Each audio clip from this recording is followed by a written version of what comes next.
Hey, welcome to BreitWerks.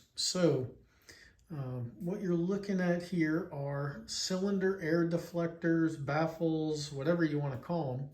But basically, they're a key element of how the air-cooled engine gets cooled.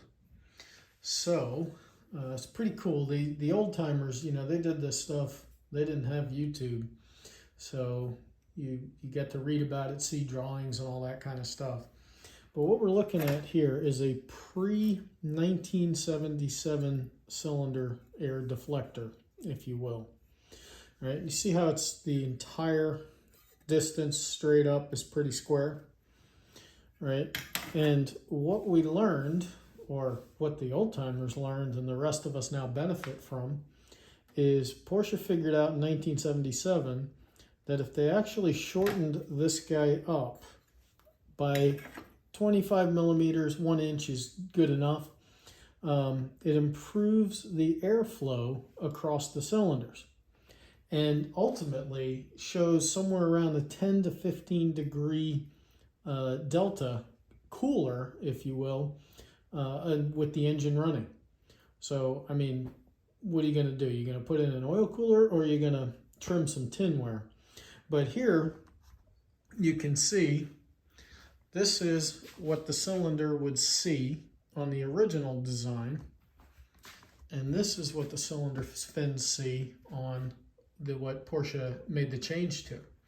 Now, what I have mocked up here is a turbo, right? It has the cutout on both sides there.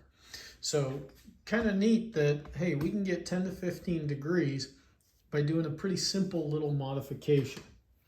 Now, what they want you to do is they want you to take 1 inch, right? 1 inch off, but you want to be 3/4 of an inch up. And the way that these guys are put together, this is welded, 3 pieces of metal. So this flap are all welded up here. So I just kind of trim right above the weld just to make life a little bit easier. And you can either make yourself a 1 inch cardboard cutout, or you can use one that you've cut in the past.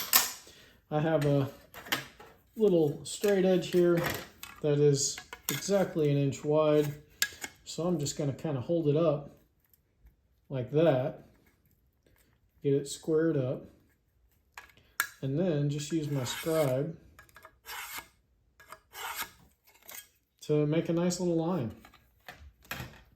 Now, the beauty of this is if you already have a pair of tin snips, you're almost done, right? So it doesn't have to be perfect. And if your tin snips aren't sharp, these aren't the sharpest tin snips in the world, what you can do, and I've done that on this one, is before you send stuff to powder coat, right? Because by the time you're all done, it's going to look beautiful like that with powder coat on it. But I actually ran this across a steel wire brush just to make sure I didn't have any sharp edges. Really just didn't want to cut myself or the next person who takes this apart, right? So this guy will get blasted and then powder coated. So we've got our little mark, and I'm lefty, so you may want to do it on the other side. But anyway, we're just going to trim this guy. And this is not exact rocket science as you trim, right? You're just trying to get a decently straight line. And yes, you can clean it up on a belt sander or something like that. But we're just using tin snips, nothing super fancy. And I'm going to snip right up to where these guys meet. And then come in from the side here and make my final cut. And bam, that's it. That's the air deflector modification you probably heard about, read about, talked about at PCA events, whatever the case may be. Right there, boom, we can expect about 10 to 15 degrees cooler temperatures across the engine. So kind of a crazy thing not to do.